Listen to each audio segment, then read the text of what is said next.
So, is the traditional storage area network becoming obsolete? Or, is it just evolving into something completely different?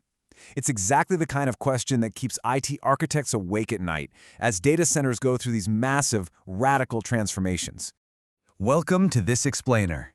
Okay, let's dive right into this. Today, we're unpacking the absolute storage architecture showdown of our time, VMware vSAN versus physical arrays.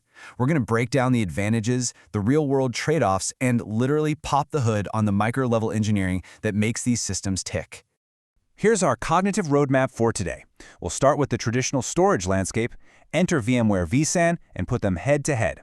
Then we'll cover combating data decay, space efficiency with deduplication and compression, and finally wrap up with choosing your storage strategy. All right, Section 1, the traditional storage landscape. Let's establish a quick baseline of the legacy systems most of us are already incredibly familiar with.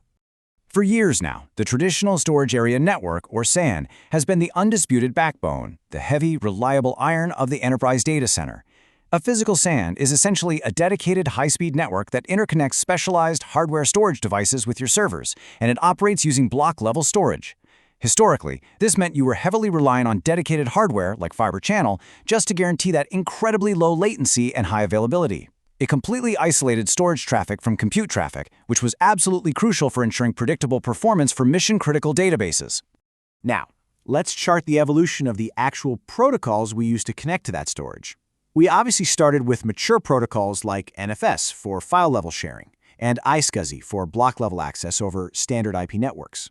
Think of iSCSI kind of like a single-lane road. It carries older SCSI commands over TCP/IP, which, is super reliable, but it absolutely wasn't built for the raw speed of modern flash storage. Enter NVMe over TCP.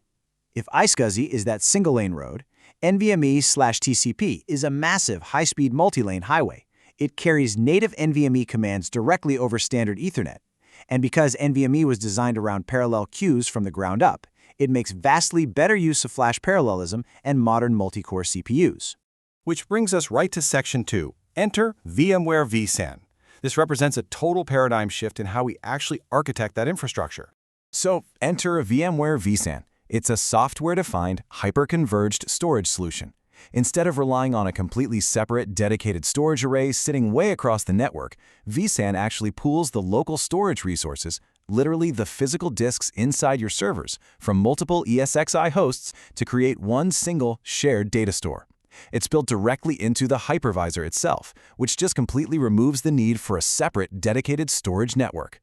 And this shift, it requires a totally new way of thinking, a philosophy that's deeply detailed in the Essential Virtual SAN Administrator's Guide. See, instead of spreading a traditional clustered file system like VMFS across a series of hosts, vSAN uses a distributed object store architecture. It essentially takes a much smaller boundary of data, like a single virtual disk, and stores it as an object.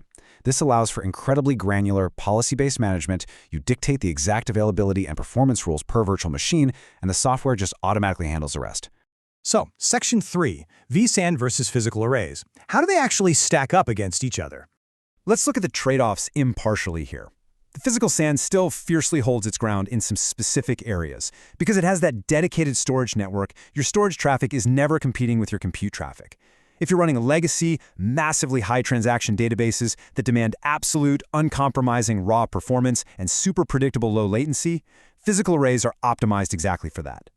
But vSAN wins heavily when it comes to operational simplicity and scalability. You literally manage your compute and your storage from the exact same vSphere interface. Need more storage? You just pop in another ESXi host and it scales out predictably. Plus, by using those local disks, you completely bypass the massive upfront capital expenses of buying a traditional monolithic array. All right, let's pop the hood for Section 4, combating data decay. We're going to look at the micro-level engineering that actually protects your data integrity. Ask any storage admin what keeps them up at night, and they'll probably mention silent data corruption, commonly known as bit rot. It's when data just quietly degrades over time on a disk without throwing any obvious errors. So how exactly does a software-defined system like vSAN handle this sneaky threat? Well, it handles it through complete I/O path checksum validation. Whenever data is written, a checksum is instantly calculated and stored. Then, upon reading, it's validated. If there is a mismatch between the stored checksum and the data that was just read, the system instantly detects the bit rot and automatically repairs the data using replica or parity blocks. But it gets better.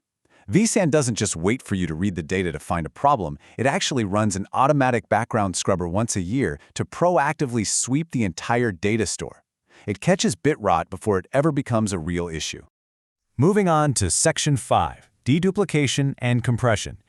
This tackles another massive engineering challenge: how to maximize storage space efficiency without crushing your overall system performance. To achieve massive space efficiency, modern vSAN uses the Express Storage Architecture, or ESA. This uses a really novel log-structured file system that ingests data incredibly rapidly while actually minimizing I/O amplification. And because of this specific architecture, vSAN can perform global duplication. That means it actively looks for duplicate blocks across the entire cluster, not just within a single disk group. It also uses a highly tuned data compression algorithm that sits way up high in the storage stack. It compresses data before it even gets encrypted and transmitted over the network, which saves precious CPU cycles and bandwidth. And to make sure your running VMs don't suddenly slow down, vSAN uses adaptive throttling. This basically means heavy post-processing tasks happen asynchronously. They only kick in during quieter times on the network. And this brilliantly illustrates the real-world impact of all this engineering. An IDC study interviewing vSAN users found some pretty incredible results. One IT storage customer noted that vSAN vastly simplified the response to change requests, actually increasing their team's efficiency by 35 to 40%. Think about that. When you automate data integrity and space efficiency, you are quite literally giving your IT team their valuable time back. Which brings us to Section 6, Choosing Your Storage Strategy. It's time to figure out how to apply all of this to your own specific environment. Ultimately, looking at the ecosystem of solutions from VMware by Broadcom, your protocol and architecture choice depends entirely on your specific setup. Like, are you running an edge site that needs compact shared storage, but you absolutely don't want a massive fiber channel fabric? Well, vSAN is likely a perfect fit. On the flip side, are you designing a brand new, extremely high transaction database cluster that desperately needs dedicated hardware lanes? You might actually be looking closer at NVMe over TCP and a physical array. The choice really just comes down to your workload profile, your budget, and frankly, what skills your IT team possesses today. Which leaves us with this final provocative thought to consider. Is your infrastructure dictating your business, or is your business actually driving your infrastructure? Whether you stick with reliable physical arrays or move toward flexible, hyper-converged solutions like vSAN, you need to ensure your architecture is purposely built to serve your future needs, not just to accommodate your legacy habits. Thanks for joining me on this explainer. And hey, keep questioning the architecture.